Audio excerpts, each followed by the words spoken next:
Hi guys, in this video I'll show you how to fix Valorant stuck on loading screen. So how can you fix that issue? So first of all, just right click on your task manager or sorry taskbar, and you will see this option called task manager. So just open your task manager, and once you open the task manager you will see all the running apps, or you can say the background process inside your laptop or PC. So from this option, what you can do is just make sure to find this app called Write Clients. Like if you're able to see Write Clients or anything named the Valorant name to Valorant, you can just find it inside the background section as well, like background process.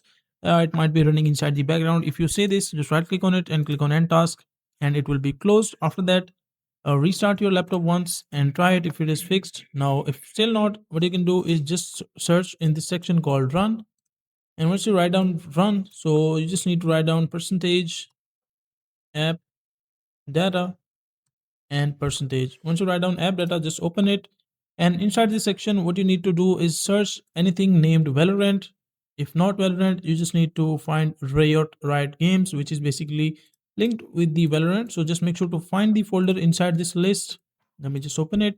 And once you have find the folder, just delete it. And once you have deleted it successfully, after that, just restart your PC or laptop, and hopefully all your issues will be fixed. So that is a simple and easy process of how you can do that.